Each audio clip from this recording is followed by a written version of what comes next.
బీహార్, బెంగాల్ రాష్ట్రాల్లో సుడిగాలి పర్యటన చేయబోతున్నారు ప్రధానమంత్రి నరేంద్ర మోదీ. పాట్నాలోని మోకామా నుంచి బిగుసరాయ్ వరకు 6 లేన్ల బ్రిడ్జిని ప్రధాని ప్రారంభిస్తారు. కోల్కతా మెట్రోని కూడా మోదీ ప్రారంభించనున్నారు.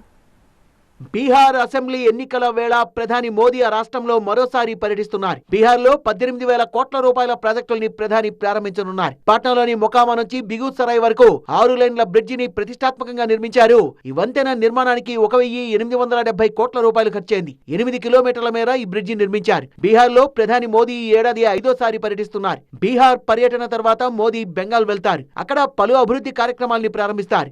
NH-31లోని దాదాపు 1,900 కోట్ల విలువైన 4 లేన్ల బఖ్తియార్పూర్ నుంచి మొకామా సెక్షన్ ను ప్రారంభిస్తారు. బీహార్ లో విద్యుత్ రంగ మౌలిక సదుపాయాల్ని బలోపేతం చేస్తూ ప్రధానమంత్రి దాదాపు 6,880 కోట్ల రూపాయల విలువైన బక్సర్ థర్మల్ పవర్ ప్లాంట్ ను ప్రారంభిస్తారు. మరోవైపు ఆరోగ్య మౌలిక సదుపాయాల కోసం ముజఫర్పూర్ లో Homi Bhabha cancer hospital and research centre ను మోదీ ప్రారంభించనున్నారు. బెంగాల్లో కోల్కతా మెట్రో ప్రాజెక్టును కూడా ప్రారంభిస్తారు. మొత్తం 3 మెట్రో ప్రాజెక్టుల్ని మోదీ ప్రారంభించనున్నారు. బెంగాల్ అభివృద్ధి బీజేపీతోనే సాధ్యమంటున్నారు ఆ పార్టీ నేతలు. మెట్రో ప్రారంభోత్సవానికి మమత హాజరు కావాలని డిమాండ్ చేస్తున్నారు.